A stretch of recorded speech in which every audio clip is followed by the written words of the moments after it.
The bench of forgotten letters. Every evening, in the far corner of a quiet park, there stood an old wooden bench. And on that bench, a little 10-year-old girl named Sana sat silently with her small diary. She wrote letters she never sent. Because every letter had only one address: Papa. Heaven. Sana's father had passed away a year ago. Her mother worked double shifts to keep the house running, and Sana spent most of her time alone. That old bench had become her closest friend. One afternoon, an elderly mailman, who walked past the bench every day, finally stopped. Gently he asked, "Child, whom do you write to every day?" Sana closed her diary, gave a tiny, broken smile, and whispered, "To the ones who never reply." The old man's heart melted. He sat beside her and said softly, "Letters should always be sent, my child.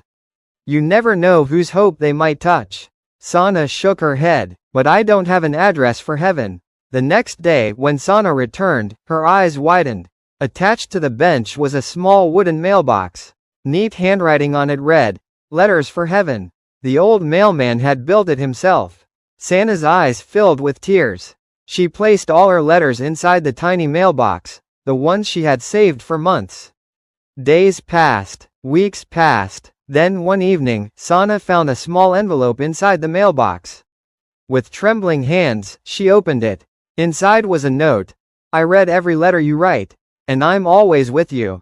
Never be alone again, Papa." Sana's heart overflowed. For a moment, she truly believed her father had written it. But at a distance, the old mailman quietly watched, smiling softly. He hadn't lost a child, but he understood the pain of every child who had lost someone. From that day on, Sana still writes her letters. But now they sound different. Now she writes, "Thank you to the people who carry the weight of others' pain and expect nothing in return."